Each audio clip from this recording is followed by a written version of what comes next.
ಚಿಕ್ಕಬಳ್ಳಾಪುರದ ಹಸಿರು ಸ್ವಯಂ ಸೇವಾ ಸಂಸ್ಥೆಯ ವತಿಯಿಂದ ಚಿಕ್ಕಬಳ್ಳಾಪುರ ತಾಲೂಕಿನ ಮುದ್ದೇನಹಳ್ಳಿ ಹತ್ತಿರ ಲಕ್ಷ ವೃಕ್ಷ ಅಭಿಯಾನದ ಅಡಿಯಲ್ಲಿ ನಾಳಿನ ಪೀಳಿಗೆಗೆ ಹಸಿರು ಬೆಳೆಸೋಣ ಬನ್ನಿ ಎಂದು ಹೇಳುತ್ತಾ ವಿಟಿಯು ಕಾಲೇಜಿನ ಬಳಿ 100 ಗಿಡಗಳನ್ನು ನೆಡಲಾಯಿತು.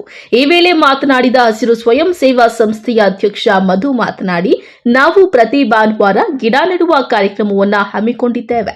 ಗಿಡ ನೆಡಲು ಜಾಗ ಇದ್ರೆ ಮತ್ತು ಅವಶ್ಯಕತೆ ಇರುವಂತಹವರು ನಮಗೆ ತಿಳಿಸಿದ್ರೆ ನಾವು ಬಂದು ಗಿಡಗಳನ್ನ ಹಾಕಿಕೊಡುತ್ತೇವೆ ಎಂಬ ಮಾಹಿತಿ ನೀಡಿದ್ದಾರೆ.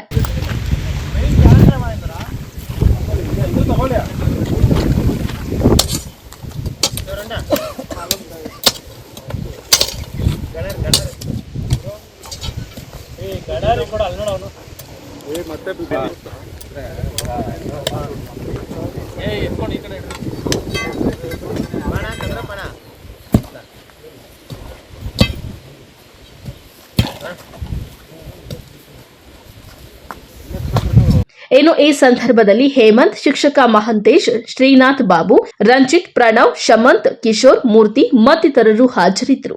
Lakshminarayan, MMTV news, Chikkaballapur.